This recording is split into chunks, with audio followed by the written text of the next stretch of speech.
Hey guys, this is Sus from A Soul Unsung, and I thought I'd share with you a few of my most anticipated reads for 2015 because there are a lot of great books coming out, and I'm so excited for them. And I've been participating in this really cool event called the Top 10 of 2014. It's like a week of looking back and a week of looking forward. Like the first four days, you were looking back at some of the favorite things that you read, some of your favorite characters, your book boyfriends, and just covers and various different things.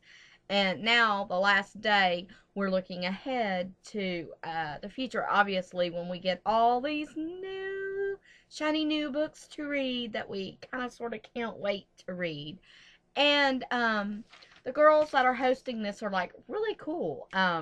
We've got Jaime at Two Chicks on Books that's hosting, Rachel at Reading YA Rocks, Nancy at Tales of a Ravenous Book Reader, and Mindy at Magical Urban Fantasy Reads. And so all of those girls are awesome. I will link a link to their blogs in the doobly doo down below, and you can go check them out because they're like really cool. Anyway, let's go ahead and get right into this because I don't want this thing to be like 20 minutes long, because I ramble like crazy. Anyway, I hope you guys had a great Christmas. I had a wonderful Christmas. Whatever holiday that you guys celebrated, whether it's Christmas, Yule, Kwanzaa, Hanukkah, whatever. I hope you had, insert your holiday, a wonderful, wonderful time with your friends and family. Okay, so let's get to the good part, guys. The books. Dun, da, da, da, da, dun. Okay, that was just awkward, but yeah. I have been like, I've read like the bulk of what I read this year was mostly contemporary and fantasy, so I guess I was like on a kick or something. I don't know. And then I read like a few little mysteries, and those were really great and kept my attention and all that good stuff. So generally I tend to read paranormal books mostly, but this year was a little different. But I am still looking forward to Jody Meadows, the first book in Jody Meadows' second book slash series trilogy. I'm not sure exactly what that's going to be because there's just one book so far in it. But that is The Orphan Queen, book one in the Orphan Queen trilogy series. Let me know, by Jody Meadows. And this is fantasy, guys. This is fantasy. And the cover, oh my god, that cover is gorgeous. I realize covers can change, but that cover just totally pulled me in. And this is pretty much a book about a spy princess who tries to take back her throne. Yeah, pretty badass, don't you think? And that's pretty much all I can say about that because, like, yeah, I'm down for that. I want to read that. Give me now, come to me book. Okay, that was just weird and awkward. And okay, moving on. Okay, nobody does contemporary, or I personally don't think anyone does contemporary the way that Gail Forman does it.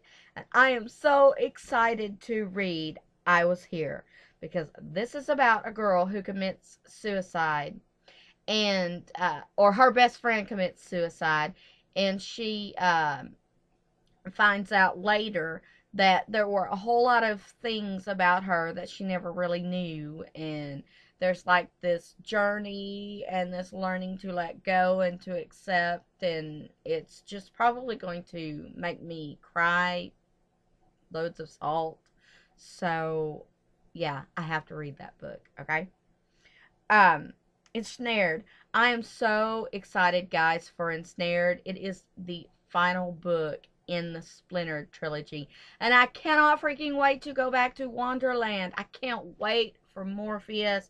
Hopefully, I don't know how it's going to end, but hopefully it will end Morpheus and Alyssa, because I'm just saying, Morpheus, y'all, Morpheus. But we're going to get to see an epic battle with the Red Queen. She's going to save her mother, I'm hoping, or find her mother. And we're going to see Jeb again and the Netherlings and Wonderland, guys. It's Wonderland. I have to read this. I've got it. I need it now, right now, in my life, this very second. I just need this book. Okay? All right. There's a new fantasy debut author, Saba Tahir. I hope I said her name right. Anyway, this book is An Ember in the Ashes, and it looks like really good. It looks like it's going to be really good. When I came across the synopsis for it on Goodreads, I was like so excited because I'm like, I can't wait to read this book. Boom. That cover is gorgeous. Look at that. Look up there. It's pretty. This book is about an orphan who is essentially fighting for her family, and it's also about a soldier who is fighting for his freedom. These two, at some point in the book, meet up, and I think they have to learn to trust one another and work together in order to do whatever they need to do and to survive. And a bunch of stuff happens, and well, it just looks like it's going to be a really awesome book. So, Tiffany Smith's at it again.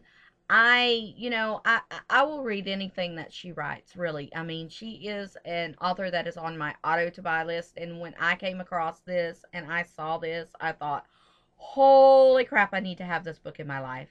Like, yesterday. Hold Me Like a Breath. Once Upon a Crime. Book number 1. Once Upon a Crime Family, book number 1.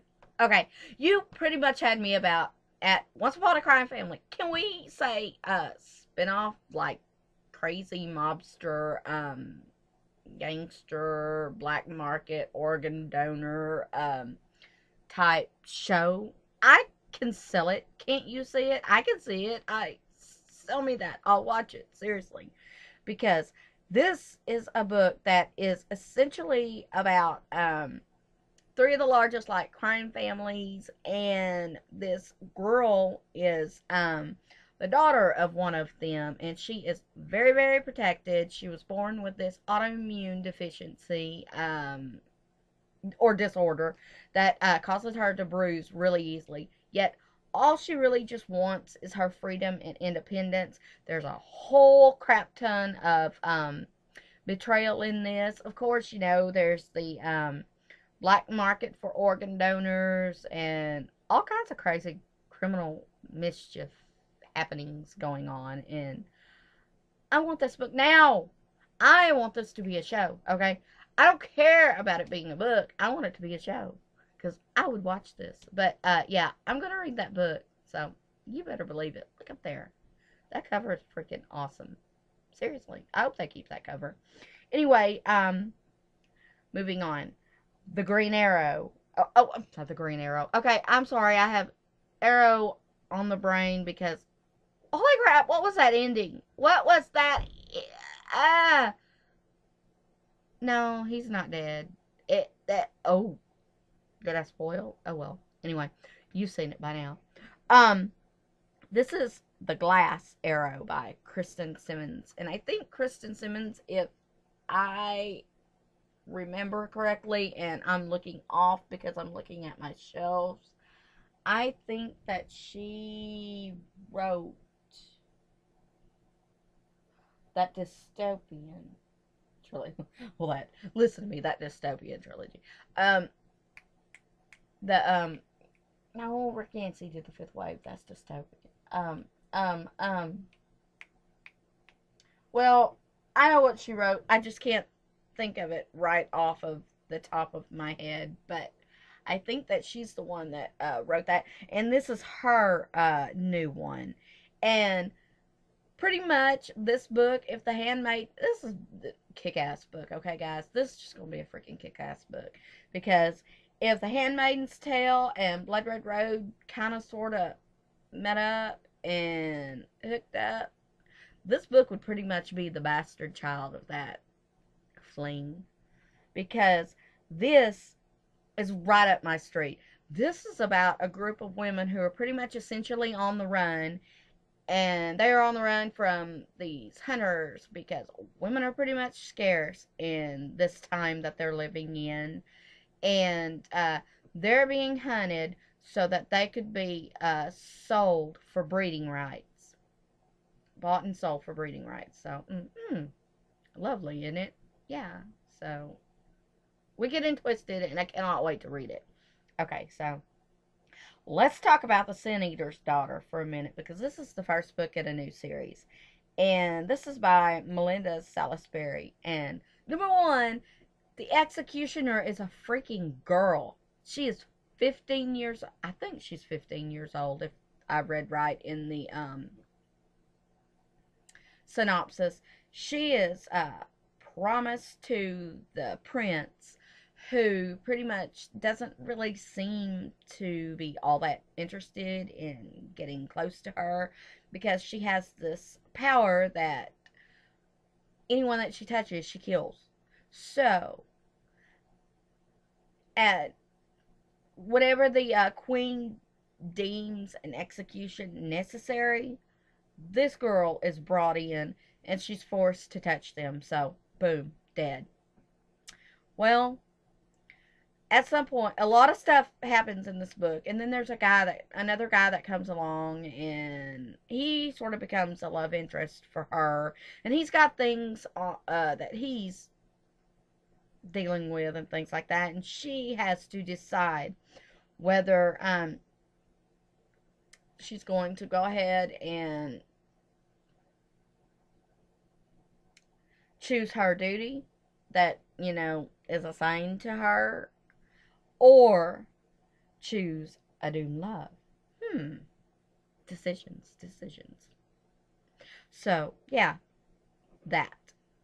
That looks good. Okay, guys, that looks really good. Alright, let's talk about All Fall Down, Embassy Road #1. Another new series. Mystery, conspiracy, intrigue. And this is by Allie Carter. Come on now. This is Allie Carter. High Society. Freaking awesome. Just, nobody does this like her. She is just, I love her. Okay? And I'll read anything about her. Well, this is about this girl named Grace. She's pretty much a daredevil and a rebel, and she is the granddaughter of the most powerful man in Embassy Road. He's an ambassador, by the way. She finally comes back to Embassy Road after being gone for a little while. And she's there to kind of sort of solve the mystery of her mother's death.